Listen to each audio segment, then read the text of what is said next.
Hello అండి, అందరికీ నమస్కారం. ఈ వీడియో అయితే నేను పెద్ద శంకరంపేట మా అక్కయ్య వాళ్ళ అత్తగారింట్లో తీసిన వీడియో ఇది. అయితే వాళ్ళ ఇంటి ఆచారం ఏంటంటే గౌరీ అమ్మవారిని చైత్ర మాసంలో వచ్చే తృతీయ రోజు నుంచి మళ్ళీ వైశాఖ మాసంలో అక్షయ తృతీయ అంటే వైశాఖ మాసంలో వచ్చే తృతీయ వరకు నెల రోజులు అమ్మవారిని స్థాపన చేసి నిలుపుకుని ఆరాధిస్తూ ఉంటారు. నెల రోజులు కూడా అమ్మవారికి పంచోపచారాలతో పూజలు చేసి ప్రతిరోజు అమ్మవారి కృపకు పాత్రలు అవుతూ ఉంటారు.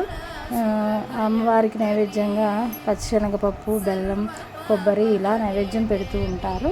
2 పూట్ల కూడా దీపారాధన చేస్తూ ఉంటారు. అయితే ఒక మంచి రోజు చూసుకుని ఆ మంచి రోజున ముత్తైదులను ఇంటికి పిలిచి వారికి తాంబూలాలను సమర్పిస్తారు. అలాగే శక్తి ఉన్నంత మేరకు ముత్తైదులను పిలుచుకుని వారికి భోజనాలను సమర్పిస్తారు. కంపల్సరీ ఒక ముత్తైదుని అయితే పిలుచుకుని తనకి భోజనము, వస్త్రాలు అలాగే దక్షిణ అన్నీ కూడా సమర్పిస్తారు. అది ఇంకా మన శక్తి అన్నమాట. 1, 2, 5 ఎంతమందినైనా శక్తి ఉన్న మేరకు పిలుచుకోవచ్చు.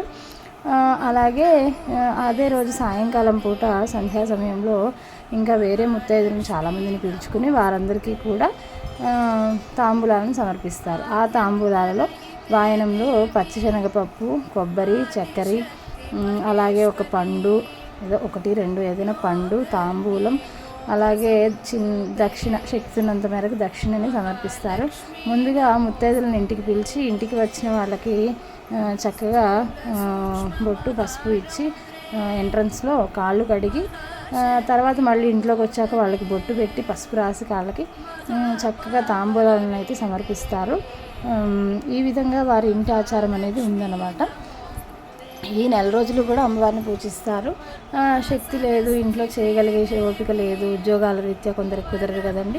కుదరని వాళ్ళు ఒక 5 రోజులైనా అమ్మవారిని నిలుపుకుంటారు. అక్షయ తృతీయ రోజుతోటి ఇది ముగుస్తుందన్నమాట.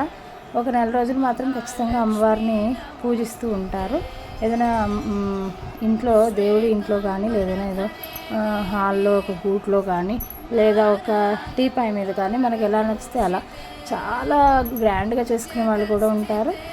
సింపుల్గా కూడా చేసుకోవచ్చు. ఏదైనా అమ్మవారిని పూజించడం అనేది ముఖ్యం అన్నమాట. దీంట్లో అమ్మవారికి నైవేద్యంగా పచ్చిశనగపప్పు మాత్రం కంపల్సరీ సమర్పిస్తారు.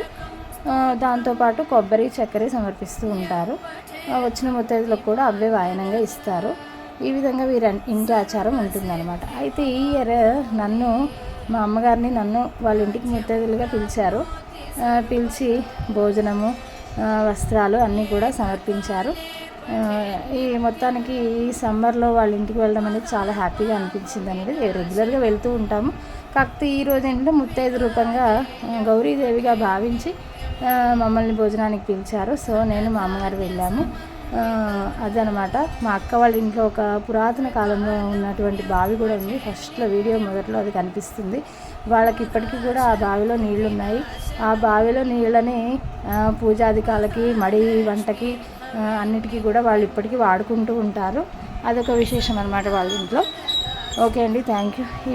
ఈ వీడియో నచ్చితే కనుక లైక్ చేసి, షేర్ చేసి, కామెంట్ చేయండి. ఈ గౌరీ పూజ విధానం మీకు కనుక ఉంటే కామెంట్ చేయండి. థ్యాంక్ యూ అండి.